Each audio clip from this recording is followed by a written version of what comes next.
It's totally inequitable. First of all, what actually happened was when the Spitzer administration came in, we thought for the first time we might get something a little more equitable, but what they did is they simply poured more money into education aid. This seemed to mask the inequity because everybody was getting more. But we started analyzing it and we could see that technically there were a number of districts that were certainly getting more aid. They really didn't need it as much as other districts across the entire state that had higher poverty levels, higher needs, lower property values, lower income.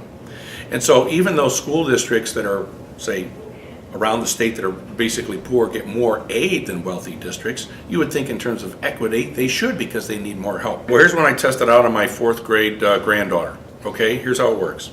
I've got 4 people in front of me and in my right pocket I have $4. And I want to be fair about this and I want to treat everybody equally. So what I do is I just take each one of the dollars and I hand it to each of the 4 people so they each have $1.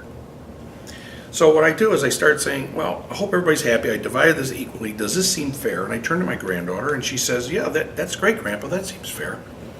And then what I do is in an adult situation, I would say, well, this person over here is Warren Buffett, but I use Justin Bieber for her. And she says, oh my gosh, why'd you give Justin Bieber money? He's already rich. That doesn't look fair because the other 3 people, as we have identified, are actually homeless. What are they going to do with $1? How's that going to sustain them? Well, it's better than nothing. So I turn to Warren Buffett and I say, listen, Warren, can I have that $1 back? Well, he doesn't want to give it back to me because he thinks I'm stealing his money. Well, these poor people, I did give them money. It was equal, but it's not enough to sustain them. But luckily, I've got 4 more dollars in my other pocket, 3 $1 bills, and a pile of change. So I move it all around and I give each of the homeless people $1.33. And I give Warren a penny. He's crying foul. I'm not being treated equally. You're taking money away from me. I said, Warren, give me a break. You don't need it.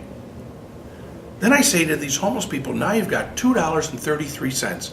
Don't spend it all in one place. I hope it sustains you over a week.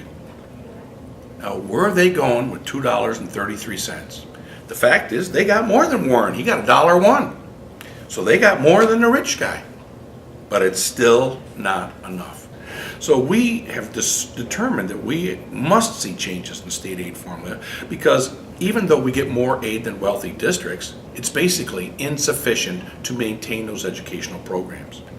And I guess our mantra would be that no matter where you live, no matter what your zip code is in New York State, you should get a quality education. We owe that to every child.